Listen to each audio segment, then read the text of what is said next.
Good afternoon. I'm Hugh McKay, President of the Board of Directors of the City Club of Cleveland. In September of 2005, most of Tulane University lay underwater. Hurricane Katrina had just inundated and devastated New Orleans, and Tulane's 13,200 students and 8,700 employees were suddenly scattered across the nation, many never to return. In January 2006, Tulane reopened. Today's speaker, Scott Cowen, was then and is now president of Tulane, and his remarkable leadership rebuilt, literally and figuratively, Tulane University. Today, the university is thriving, and applications have more than doubled in the years since Katrina. At the same time that Dr. Cowen led the monumental rebuilding of Tulane, he threw himself into the rebirth of the city of New Orleans itself, especially its devastated K-12 public schools. Dr. Cowen integrated public service into the university's core curriculum so that every Tulane student engages in public service for all 4 years. This commitment to the larger community and the greater good has set Tulane apart, and it sets Scott Cowen apart. He was recently named by Time magazine one of the 10 best college presidents in the country. After receiving his Bachelor of Science degree in accounting from the University of Connecticut in 1968, Dr. Cowen served for 3 years as an Army infantry officer. He received his MBA in finance and Doctor of Business Administration in Management from George Washington University. Scott Cowen has strong roots in our Cleveland community, and many of you are hearing or seeing an old friend today. Dr. Cowen had a storied 23-year career here, beginning as an assistant professor at the Weatherhead School of Management at Case Western Reserve University, and finishing as Dean and Albert J. Weatherhead Professor of Management at Weatherhead. Dr. Cowen led the Weatherhead School of Management to national prominence at the same time that he made his mark on the greater Cleveland community with his boundless energy and his commitment to the greater good here in Cleveland with myriad civic projects. His ongoing board involvement in major Cleveland companies and institutions is a testament to his continued ties and loyalty to Cleveland. For his remarkable work rebuilding Tulane and New Orleans, Dr. Cowen was one of the 4 U.S. recipients of the Carnegie Corporation Academic Leadership Awards in 2009. Dr. Cowen is the recipient of numerous other awards and honors, and he has written more than 100 peer-reviewed journal articles and 4 books. He holds honorary doctorates from Brown, Case Western Reserve University, George Mason, and Yeshiva universities. He received an honorary Doctor of Laws degree from the University of Notre Dame in 2010 for his post-Katrina efforts rebuilding Tulane and New Orleans. Dr. Cowen did much to strengthen the Cleveland community as well during his many years here, and it is an honor to welcome back to the City Club of Cleveland, Dr. Scott Cowen.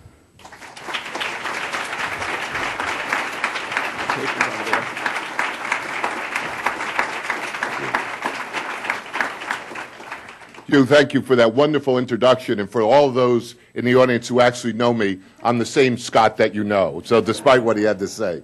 It is a distinct pleasure for me to be back in Cleveland and to be at the City Club. Cleveland is one of my favorite cities, and I spent 23 years of my life here and learned an awful lot. As most of you know, I was born and raised in New Jersey. I spent 23 years in Cleveland and the last 14 years in New Orleans.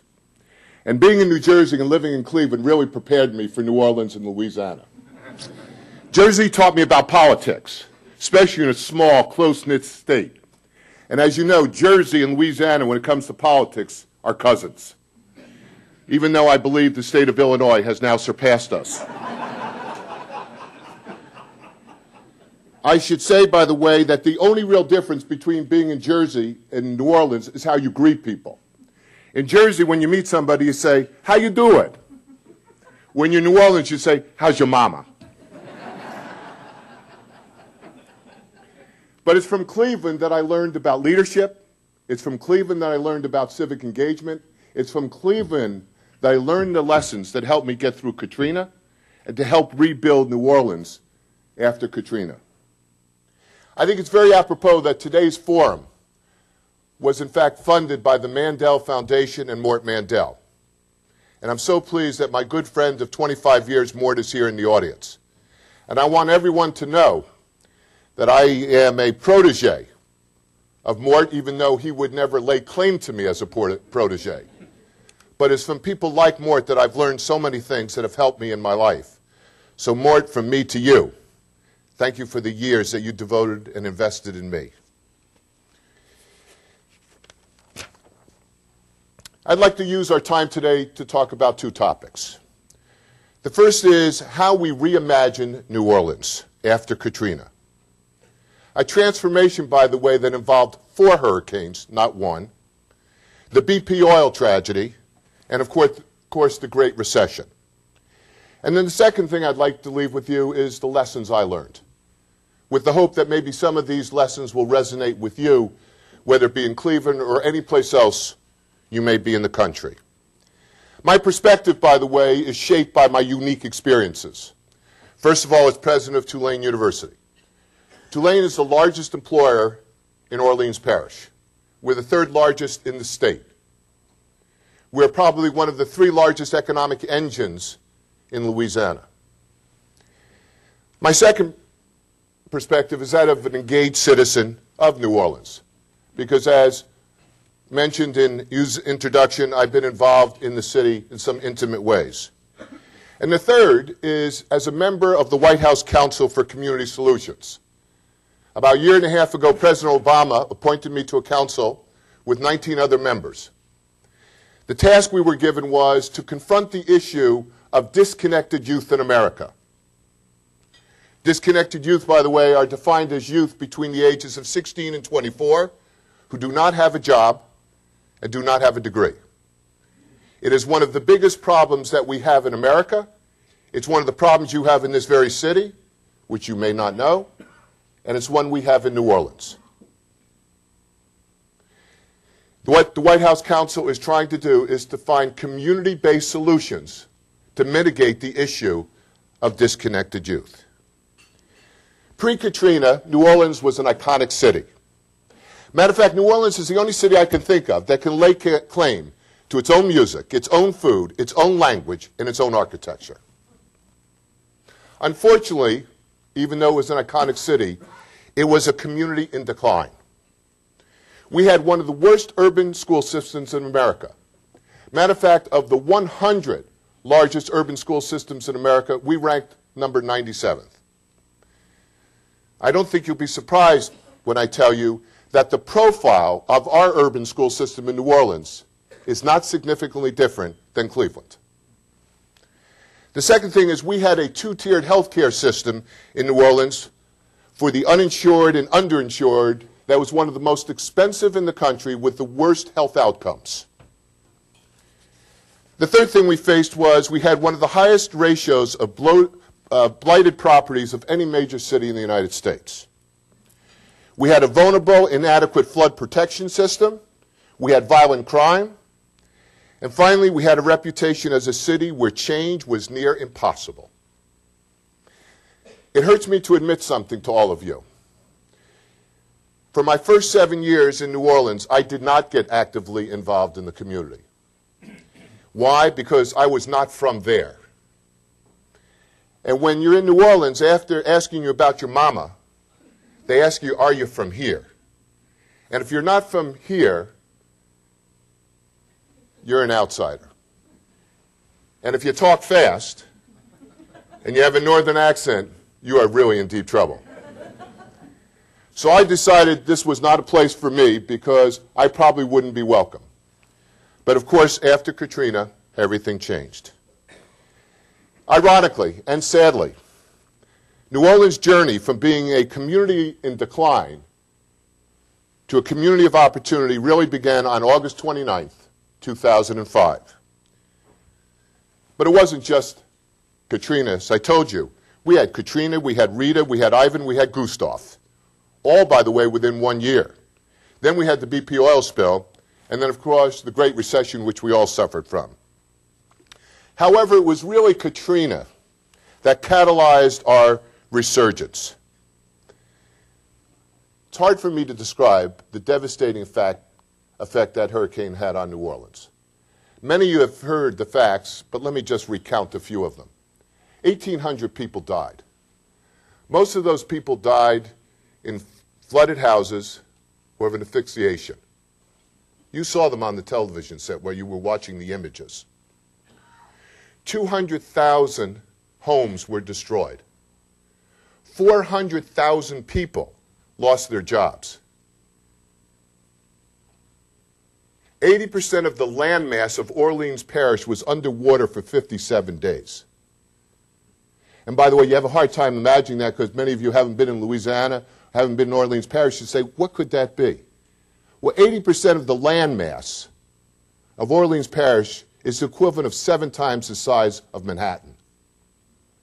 Think about Manhattan being underwater for 57 days and multiply it times 7.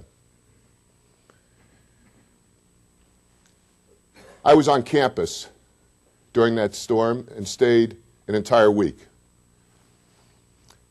We don't have time today for me to tell you what it was like during those days.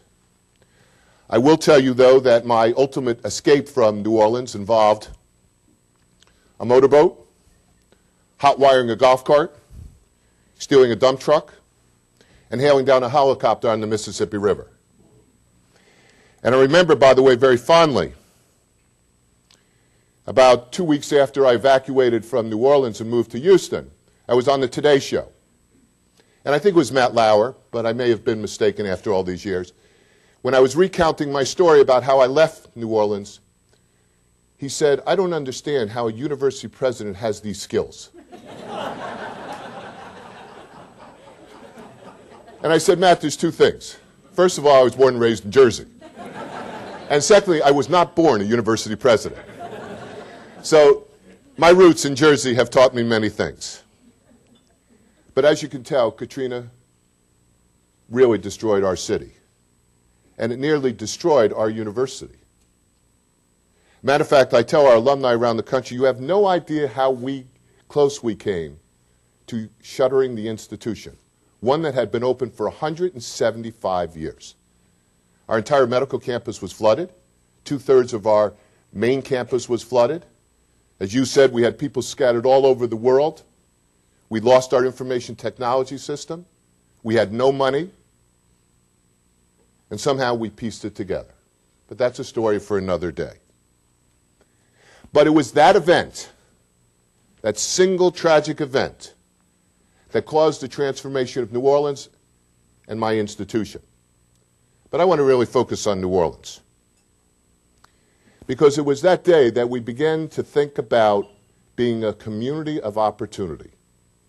And I remember the very moment it happened, we were in Dallas, Texas. There were 40 of us gathered together. And we said, our city is almost destroyed. What will the future be? And we sat there and said, we can look at this as one of 2 ways. One is we just try to survive and recover. Or maybe this is an opportunity to reimagine our city, keeping all the wonderful traits and heritage and history it has, but reimagine what we could be as a city. And it was from that day forward that we came forward and we began to think about being a community of opportunity. Let me explain what characterizes a community of opportunity so we're clear. First of all, it's the quality of their education system. Preschool enrollment, on-time graduation rates, post-secondary funding, education levels in the community. I will tell you this if I've learned one lesson, which I think we all know, but I cannot say it enough. If we do not have high-quality public education systems in America, nothing else will ultimately matter because every other social problem we are dealing with, whether it is health care, disconnected youth, blight, all relates back to the fact that people are not properly educated. The second thing is the nature of the local economy. What kind of unemployment rate do you have? What's the median family income? What's the percentage of population below the poverty level? And the third factor that characterizes a community of opportunity is community health and civic life. What is the state of the health system in our cities? Are its citizens engaged? This past year, the Social Science Research Institute developed an opportunity index for cities around the country. And they've given us all grades. You probably don't know this. By the way, Cleveland gets a C. New Orleans gets a C. But I have to tell you, none of us, I think, were C students. So we say, how could that be? But in the case of New Orleans, a few years ago, that would have been an F. So we're in the right direction. So I want to tell you a couple of examples of how New Orleans attacked its resurgence. And I really want to start with the public education system because that is the most important variable in a community. As I told you, before Katrina, we had one of the worst public school systems in America. Let me tell you a little bit about it. The school board, by the way, was under investigation by the FBI right before Katrina. You could not make this stuff up. We had had 9 superintendents in 10 years.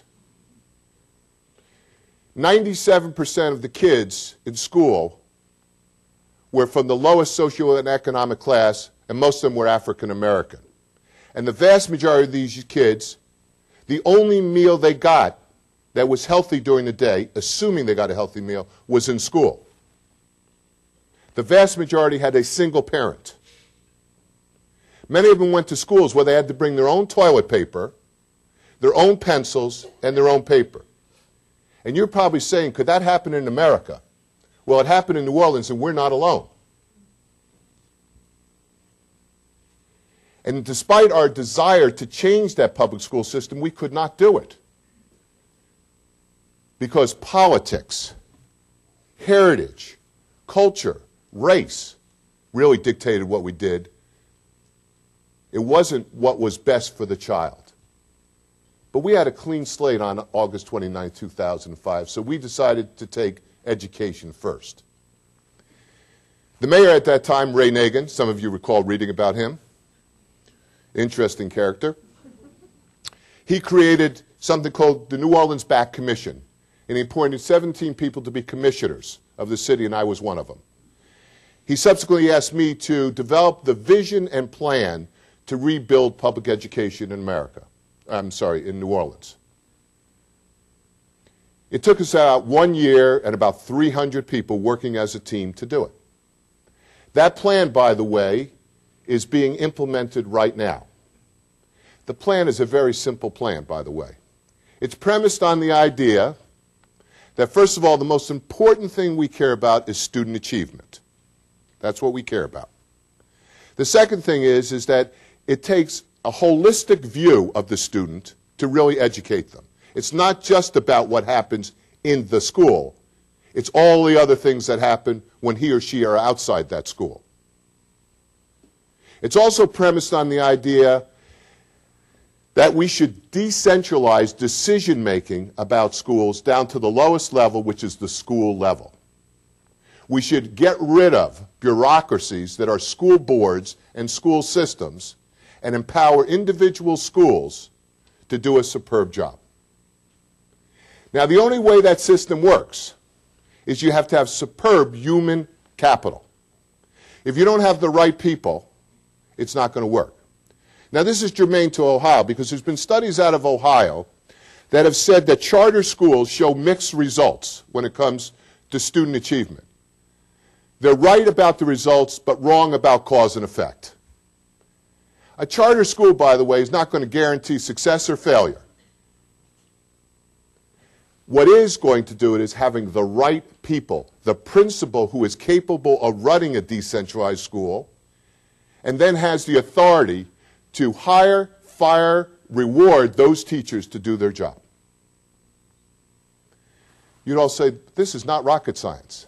Mort Mandel would say to you, boy, we've been doing that in our organizations for 50, 60 years.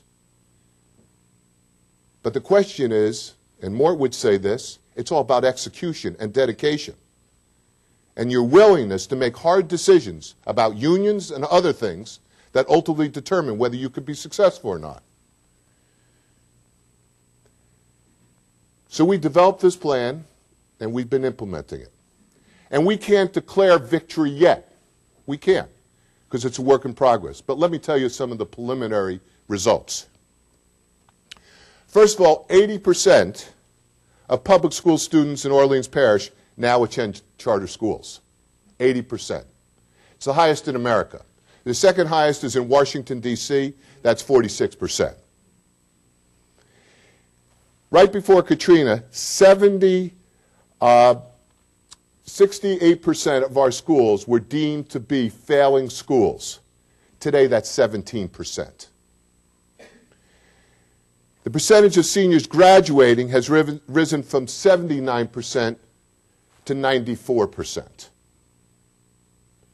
The results are stunning, quite stunning. It will take generations, though, to see the results of that hard work. And one of the things that we're deeply concerned about in our city is whether, in fact, we can sustain this momentum, especially when those who created it and implemented it are no longer in their positions. What will that next generation be? We had a big test in our state just 2 weeks ago. We had to elect a new statewide board. It was a bitterly fought battle because we knew if we couldn't get reformers on that board and we got the people living in the past on that board, everything we had worked for 6 years would be undone. The good news is we have a very strong majority of reformers on that board now. And we have a governor who is devoted to our work, and we'll see it come to fruition. What I know is this: if we can keep it going, and I think about New Orleans 10, 20, 30 years from now, we're going to see the results of that. And if we don't, we'll be right back to where we were before Katrina. The other area that we took on was health care. I told you we had a two-tiered system in New Orleans. If you didn't have insurance or you were underinsured, you know where you went? You went to a hospital called Charity. That's where we sent you. It was called Charity. And by the way, when it was first built decades ago, it was a model in the United States. But in the 21st century, it was not a model. It was an eyesore for what should not be. Charity was destroyed. And I remember the first phone call I got after I got to Houston was from one of our physicians. Her name was Dr. Karen DeSalvo. Karen called me and she said, "Scott, I'm going to open up a community health clinic in downtown New Orleans." I said, "Karen, I don't understand. There's nobody in downtown New Orleans. It's flooded in downtown New Orleans. There are no buildings." She said, "We're going to open it up on a street corner." She said, "Is it okay with you?" I said, "I think I better come and take a look." So I go to the street corner, I'll never forget it. I go to the street corner in New Orleans, and it's right near Harrah's, a casino. And of course, you have to remember, this is 2 weeks after the storm. Nobody's living in New Orleans. Matter of fact, the population had gone from 460,000 to 10,000 within 3 weeks. And what do I see on the street corner? I see a cardboard box about the size of this podium, cardboard box, and with a Sharpie pen, it said, "Tulane Health Clinic." The next thing I see is 60 people lined up to be served. 60 people. Karen is one of my heroes.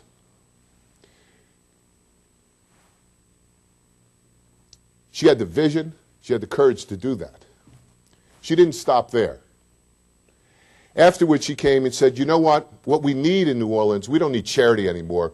We need to build out a network of community health clinics that are in the neighborhoods, that are near the schools, that can attend to everyone." In 6 years, we've gone from basically 6 community health clinics in New Orleans to 93. So that people who don't have insurance and are still underinsured are now going there to get their care. And they're getting much higher quality care at a much less cost than ever before because we're not sending them to the emergency rooms. Would have never happened without Katrina. But I think what shaped Karen's thinking, by the way, was her experience from Katrina, but looking to the fact that someday there's going to be health care reform, and thinking about what the delivery of medicine will look like in the 21st century. And it's not going to be in big box hospitals. It's going to be distributed health care, going to clinics in your community, and only going to the big box when you need that sophisticated surgery or treatment that you can't get in your neighborhood. By the way, Karen DeSalvo today is Commissioner of Public Health for the City of New Orleans. The mayor after that, Mitch Landrieu, good friend, called me and said, I need Karen DeSalvo. And I said, how long do you need her for? He didn't tell me the truth. He said, 1 year. I said, what do you need her for? I said, I don't want her to do any trivial paper pushing work. If you have a vision for health care in the city, you can have her. And he had a vision for health care. Why I say didn't tell the truth, Karen is now in her 2nd year as Commissioner of Public Health. And I guarantee you someday she will be Secretary of Health and Human Services for the United States, if not, some other high-level public health job. Those are just 2 simple examples. I could go on, but I don't want to go on because you have questions. But I do want to end with, what did I learn from all of this? What I learned from all of this were 3 or 4 things, none of which are profound. One is the role of universities as anchor institutions in their community.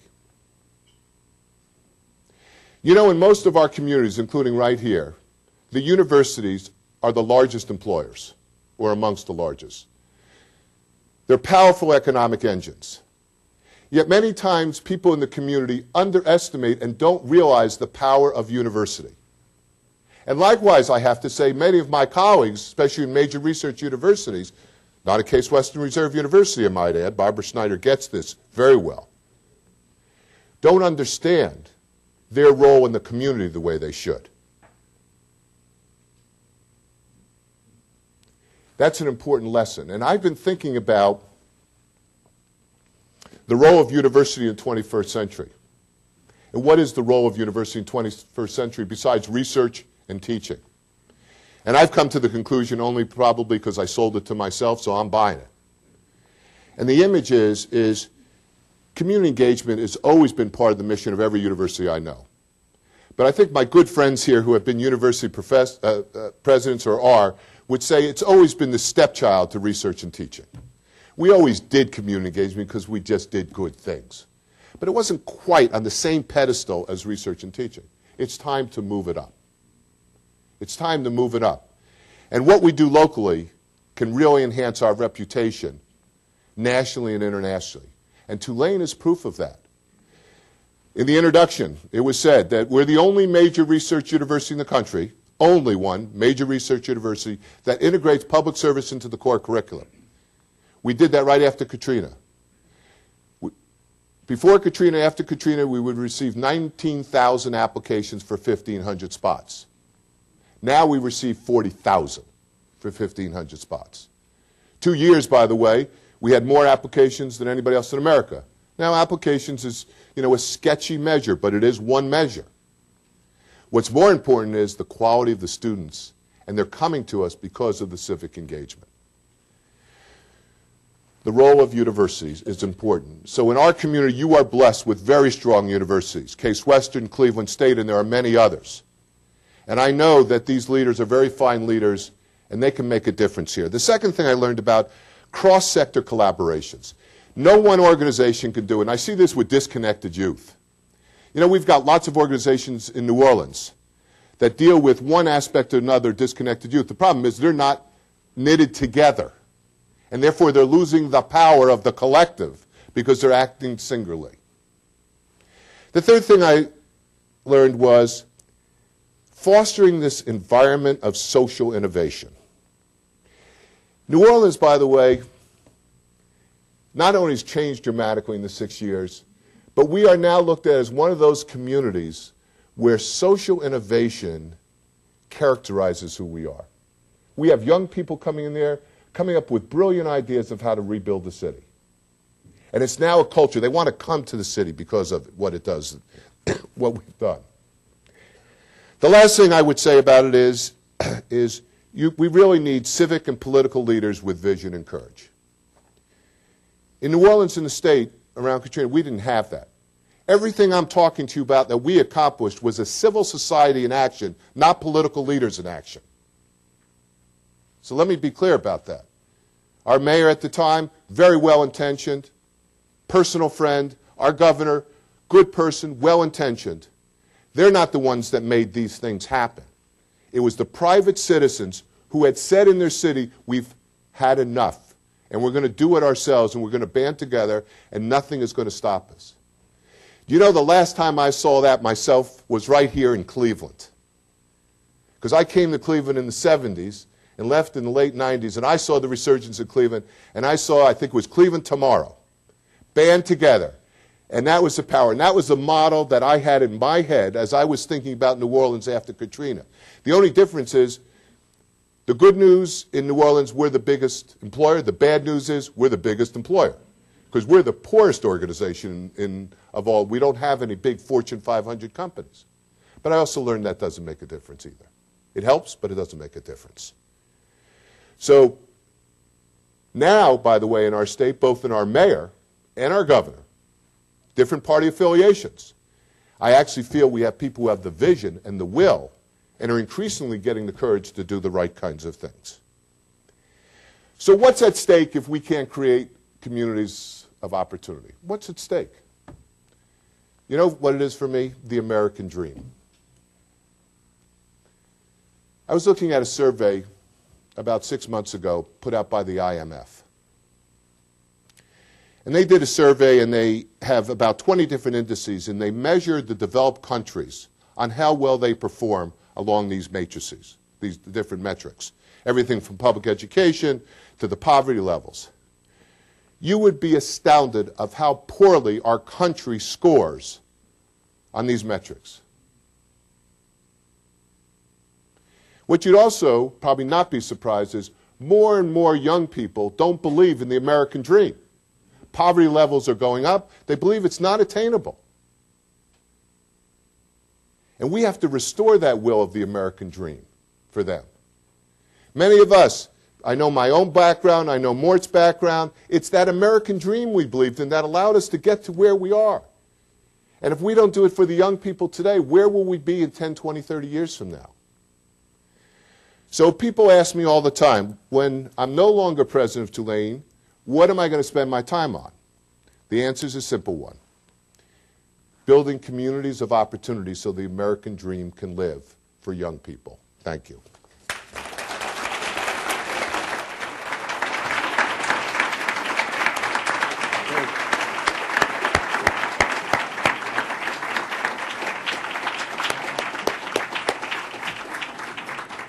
Today at the City Club of Cleveland, we're listening to a Friday Forum featuring Dr. Scott Cowen, president of Tulane University. We will return to Dr. Cowen in a minute for the traditional City Club question and answer period. We encourage you to formulate your questions now, and please remember to keep them brief.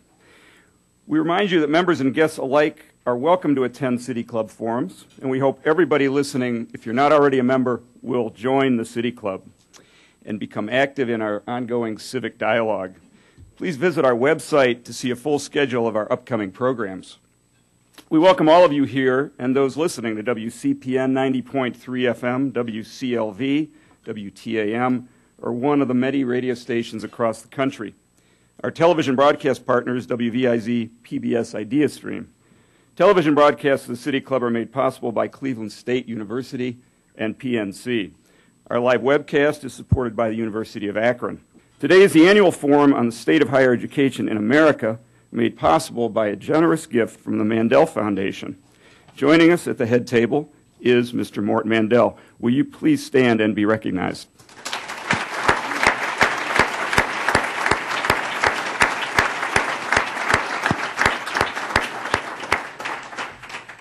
We're pleased to welcome guests at tables hosted by Baker Hostetler and Case Western Reserve University. We thank you for joining us today and for your support.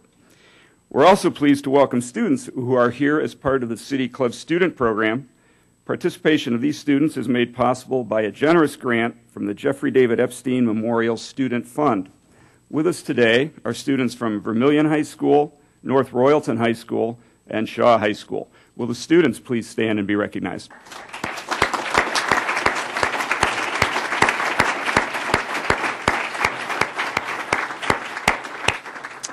Now we would like to return to our speaker for the traditional City Club question and answer period. We welcome questions from everybody, including guests. Holding the microphones today, City Club Program Director Carrie Miller and Assistant Director for the 100th Anniversary, Betsy Wallace.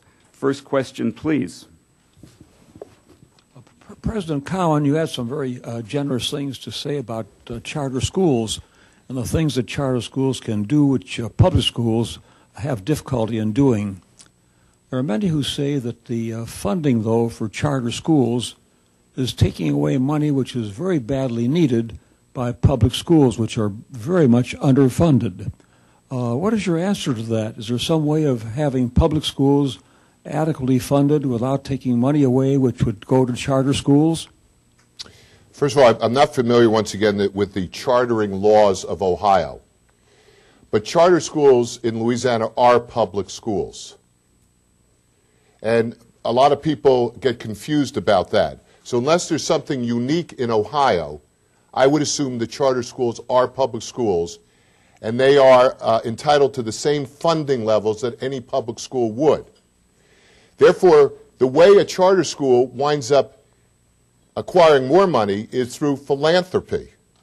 So in New Orleans, what it does is they get the same funding a public school does, a normal public school, non-chartered, but they have boards that oversee that public school, and those boards have the authority to go out and raise additional funds for them. So there is no cannibalization, at least in Louisiana. Now, once again, I have to admit, I do not know the laws here in Ohio. It may be different. But what I always hear is a lot of confusion sometimes that a charter school is not a public school. And once again, maybe in Ohio that is a difference, but they are public schools, usually are funded at the same level, but they acquire additional money because, or acquire additional money through philanthropy. Dr. Cowen, welcome back to Cleveland. It was very illuminating to hear your description of what has happened in New Orleans. I'm particularly interested in the interaction between the Tulane University and various aspects, specifically on health care. I know you had a big medical center. Changing the model from a two-tiered model where I assume by implication the Tulane was for the people that had money or insurance. How has that changed the healthcare institution within your institution? And secondly, I'm interested in how in-depth or how have you institutionalized the community engagement process in the system of the school for everybody, not just students, but faculty and staff and everybody else? Pre-Katrina and even post-Katrina now, still, until we open up a new hospital, which I'll explain, Tulane has its own medical system, and then we partnered with LSU in the charity system. So the uninsured and underinsured would go to charity, but we had residency programs there, we had rotations through charity, and even after Katrina, we still have such a hospital, and Tulane is involved in that as well. Now, a new teaching hospital will be built in New Orleans, not to replace charity per se, but it will be a teaching hospital. And we're talking through what are the implications of that for Tulane University and for this new teaching hospital. And whether we should all come together, that is LSU and Tulane, under one umbrella under this teaching hospital, and then we can have our private practices as well. So before, we operated in both. We still operate in both venues, but that is likely to change between now and 2015. The second question is how do we support the public service requirement? You have to have a very efficient and effective infrastructure. Because remember, we have 5,000 students a year that are doing public service all over the world. So we created two centers, something called the Center for Public Service, and they have the overall responsibility to identify partnering organizations in our community or around the state or other parts of the world and match up our students with those partnering institutions. Then we created a center 2 years ago called the Center for Engaged Learning and Teaching. In that one, we're trying to see if we can fulfill the public service requirement through student research in the community and someplace, and other ways to actually fulfill it other than just doing a practicum. So it requires a very substantial infrastructure to be able to pull it off, but I have to tell you it is worth it, and the vast majority of students who ultimately wind up coming to Tulane become because of it. And we're still learning as we go forward. Now in public education, we don't have, by the way, a school of education at Tulane. We don't have a department of education at Tulane. And after I stepped down from my task of helping to develop the plan for the future of public education, everyone came to Tulane and said, what are you going to do now for public education? Are you going to start a degree program? Are you going to start a Department of Education? And I won't touch that topic right now, but the answer is no. We will not do that. But we created an institute. It's an institute for public education reform. And it's really an applied research institution and policy making. And we are very involved at the state level and the national level in doing research around the effectiveness of various transformation strategies and then advocating for policy changes.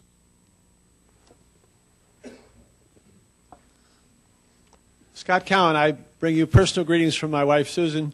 She's a great member of your fan club.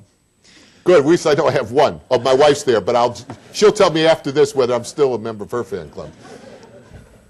I am struck by the fact that in your recounting today, you've touched on several areas: Katrina, the BP, terrible leakage disaster, disconnected youth, and even the near financial meltdown and the Great Recession, all of which can be put under an umbrella of inadequate foresight as to catastrophic risk. And you're a business, you teach business, which is at the heart of assessing business opportunity and business hazard. I ask if you have learned anything global about assessment of risk. Oh, yes. And by the way, it's interesting if you go to my campus, I think virtually no faculty remembers that I was ever dean of a business school. I am a member of the faculty of the liberal arts, in economics, and I think I hold some title in the business school, but I don't think they lay claim to me. But nonetheless, I'm proud of my heritage. The answer is yes. Risk assessment is a very big topic because for us and our city and everyone sitting in this particular room, let me tell you what we did as a university and as a city. We changed our entire method of assessing risk because we had a plan in place to deal with Hurricane Katrina. We had a plan, Tulane University. But you'd say, how could you have a plan given what happened to you? Well, some of the assumptions on which the plan were built were wrong. We never envisioned that the entire city could collapse. So what we did is, after Katrina, we brought in some experts to reevaluate our disaster plan, not just on hurricanes, but shootings on campus, you name it, and come up with a whole new system of how we might do this. Interesting with the BP oil spill, the biggest thing there also was risk assessment by BP. Interestingly, they came to our institute. We have an Institute of Energy at the university who's been working with them on the reassessment of risk in that industry. So I think, I know personally and institutionally we've learned a lot, but I think just about everybody in the country has learned something, whether it's Katrina or the oil spill or what happened in New York, about risk assessment and management. And of course, corporations go through it all the time, enterprise risk management. So I think it's on everybody's radar screen. Unfortunately, you can't plan for every single risk, but boy, you have to be much more thoughtful about what the risk could be and how you would respond.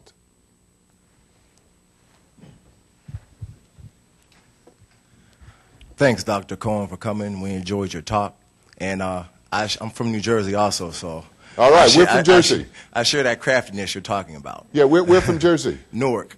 All right. Right. Newark. Normally, when you're from Jersey, you really tell someone from Jersey is they'll say, what exit on the New Jersey Turnpike? Right. North. Yeah. 10 for me. Okay.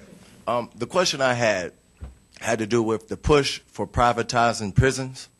Do you feel that there are, like, some type of sinister political forces that want to see public education fail? And can you talk about, like, that type of correlation, if you have anything to say on that? Well, first of all, the correlation has been empirically tested.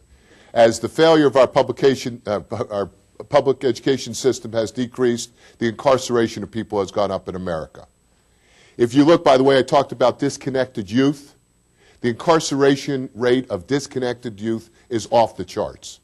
So there's no question, if we want to ultimately solve the prison problem, solve the public education problem. The issue, I don't know enough to opine on the privatization of the prison system. I haven't studied or thought about it deeply. But what I do know is that problem in America is, once again, a function of people being in poverty, not having education, and they have no other means to survive. I want to tell you a story, and I have a minute to tell the story. As part of my White House work, I decided to do a listening tour of disconnected youth. So you can't go to any one place to find disconnected youth, you know. But I decided to hit the streets of New Orleans. And it's not the streets that you would think of that I hit. And I was able to find some organizations, support organizations that deal with disconnected youth. And they were kind enough to create about 11 different sessions with me. And these are people, you know, young people from 16 to 24. And then I heard their stories. Most of the story revolves around they're all homeless. They don't know where they're going to get their next meal. Many have children. They don't have parents. And they tell you these stories. And once again, I couldn't believe in America. You know, you hear that this stuff can happen, then you hear someone. And the thing is, they all want to do better. But what they'll say is, I got to live. I have to survive. I'll do whatever it takes to survive. And that means selling drugs on a street corner, I'll do it. If I have to rob someone, I'll do it because I've got a child at home and I don't know where my next meal is going. And you can't sanction that behavior, but you sure can understand that behavior. And you really begin to grasp the hopelessness that they have. And even now that they're 16 to 24, if they had an opportunity to go get a degree, they would do it. Now, they have the GED. But I don't know about Louisiana, but let me tell you what happens in Ohio. I mean, the other way around. Can't tell you in Ohio, but I can tell you. I've got to remember my states here, where I am. Can't tell you about Ohio, but I can Louisiana. If you're one of those young kids and you get stopped, the police takes your ID, and you don't get it back. So therefore, when you go to do anything, to enroll, to do anything, you can't because you don't have an ID to show anybody. So it also gets to the criminal justice system, which we're trying to work with. So this is such a pervasive problem all over. And I'm guessing in Cleveland, and you ought to look at the statistics. In New Orleans, we have twice the national average for a city of our size of disconnected youth. And that's because of our historically poor public education system. And as I said, the vast majority of the kids that I've talked to all been in jail at least once. This is a sad story. It really is. And then we wonder when we read in the newspaper. I was looking at something the other day. I may have it with me right here.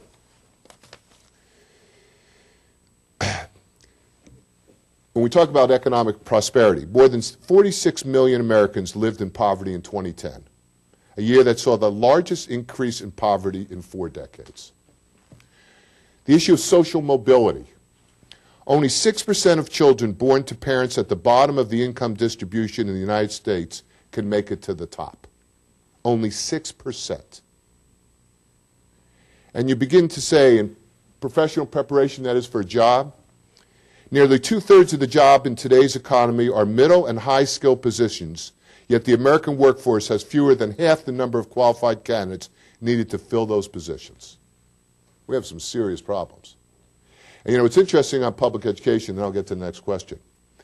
Every president of the United States that I can remember, regardless of party affiliation, has had public education on their radar screen, tried to do something. Not a one of them has moved the needle on the issue. And it wasn't because the intentions weren't good. The intentions are. The problem is it's a local issue. It's a local issue because we have districts all over the country that are running those school systems. And if they don't change at that level, you know, they're never going to change. Dr. Cowen, great to have you back. You have many friends here who miss you. We're very proud of what you've done down there in New Orleans. You mentioned throughout the, and I clearly say, New Orleans or Louisiana's gain is Ohio, Cleveland's loss. But you've mentioned throughout your talk several times to philanthropy and its impact on all you've done. Be curious, because you know Cleveland is a very philanthropic community. I'd be interested to see where that philanthropic support came from corporations. One doesn't think of New Orleans as much of a headquarters city. How about private individuals? How about foundations? Was there any governmental support? Just be curious what were the various sources that helped you carry out this work. Yeah. You know, the state of Louisiana and New Orleans is not a wealthy city. Certainly by standards of Cleveland in many ways, that is, of the people who really have wealth, and certainly not of the coast cities. The vast majority of the philanthropy came from people around the country.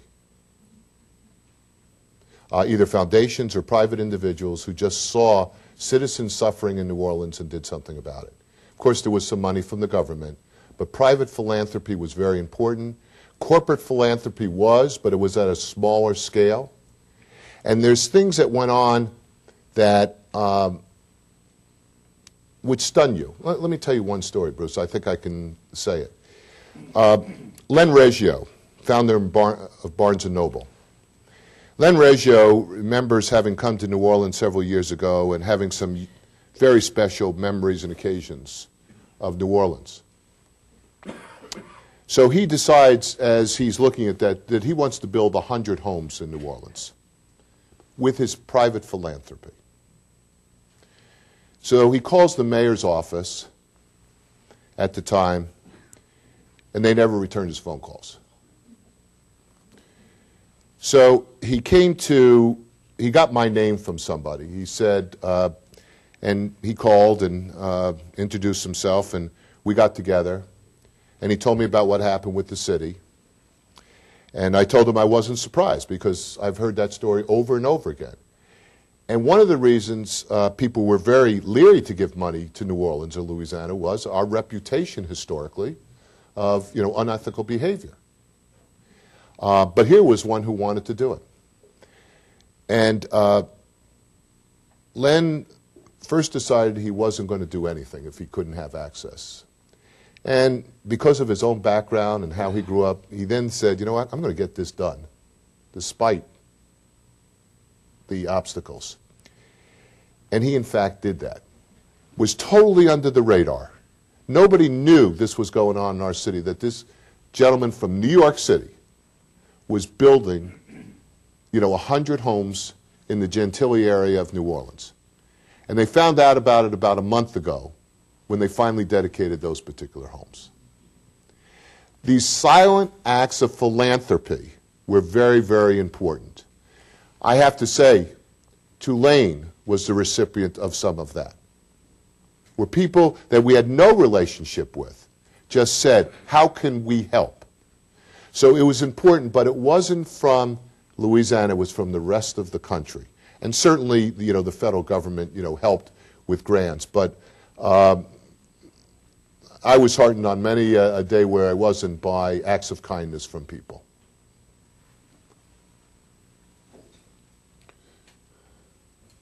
What is your opinion on how to fix the inequality in public schools? Currently, schools are funded through property taxes, so areas that generally have more expensive houses receive more funds, leaving underprivileged areas with lower-ranking schools. I don't know that I have the silver bullet for that particular one, to be very honest with you. but I would say this, is how you deal with inequality is that you have open admission schools, so that no matter where you live in a city, you can have access to a school, that there is no such thing as selective admissions to a public school. They're all open access. That's what we're trying to do in New Orleans. We're not there yet, and that's mitigated some of the issues that you've just talked about. To me, that's the most important, and it took me a while to get to that point, but then I realized that's the only way. Every single child, no matter what neighborhood they grew up in, no matter the color of their skin or their socio, should have access to any particular school. And now we're putting in, by the way, a lottery system for schools, and I think that's going to help. So I think it's the open access I would look to the most. The other thing I would say, I gave a speech in Qatar last year, and it was a speech at an international forum on education, and I was asked to speak about funding of public education. And I said, you know what, everybody needs more money, but why don't we really talk about how we're using the money we have right now? And that's something that we need to talk more about in America, how we're using the dollars we have right now.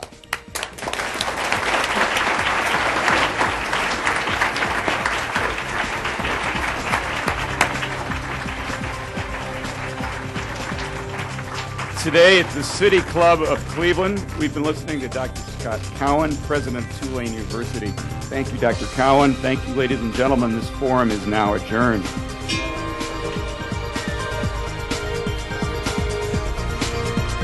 For information on upcoming speakers or for podcasts of the City Club, go to cityclub.org.